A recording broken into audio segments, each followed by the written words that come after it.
Drama serial मेरी ज़िंदगी है तू का आने वाला एपिसोड आपको पूरी तरह हिला कर रख देगा।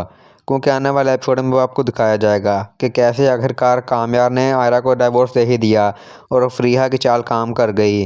और इसके बाद जैसे ही उन दोनों का डिवोर्स होता है, फ़रीहा कामयार को अपनाने के लिए कैसे कैसे हथकंडे अपनाती है और कामयार को अपने जाल में फंसाती है। तो वीडियो को अंत तक लास्ट में देखिएगा और चैनल को लाइक और सब्सक्राइब लाजमी से कीजिएगा।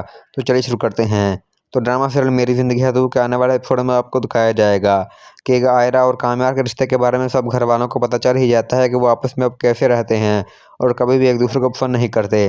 तो इस पर सभी घर वालों के कहने पर कामयार आयरा को डिवोर्स दे देता है और ये सोचता है कि अब मैं उसे कभी भी खुश नहीं रह सकता और ना ही अब मैं उसके साथ खुश रह सकता हूँ। तो आखिरकार वो आयरा को डिवोर्स दे ही देता है। आयरा भी डिवोर्स लेकर खुश हो जाती है। वो कहती है कि अगर तुम मुझे खुश नहीं रह सकते तो इससे अच्छा है कि मुझे डिवोर्स ही दे दो। मैंने भी अपने बाबा के खिलाफ जाकर तुमसे शादी की थी, जिसका अंजाम मुझे अब मिल रहा है कि तुमने मेरे साथ बहुत बुरा किया है। मैं तुम्हें कभी भी माफ़ नहीं करूँगी। आया कामयार अब इस वक्त तो गुस्से में होता है, उसकी कोई बात नहीं सुनता, सभी को नज़रअंदाज कर देता है। लेकिन जैसे जैसे आयरा के साथ जुदाई होती है तब उसे अपनी गलती का एहसास होता है और आयरा के पास जाने की कोशिश करता है। लेकिन अब वो कैसे जा सकता था, क्योंकि उसने आयरा को बहुत ज़्यादा हर्ट किया होता है।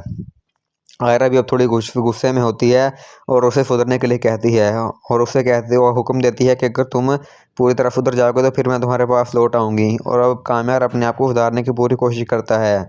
और दूसरी तरफ रिहा जैसे ही खुश होती है कि अब आखिरकार कामयार ने आयरा को डिवोर्स दे ही दिया है और मैं फिर से उसके पास चली जाऊँगी।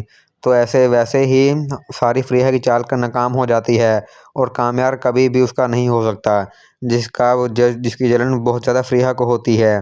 और आखिरकार कामयार पूरी तरह सुधरने की कोशिश करता है और फिर से आयरा और कामयार एक हो जाते हैं। अब उन दोनों की शादी पूरे धूमधाम से उनके घर वाले करते हैं। तो आपको क्या लगता है कि आने वाले एपिसोड में आपको कुछ ऐसा देखने को मिलेगा या नहीं? हमें कमेंट सेक्शन में ज़रूर बताइएगा।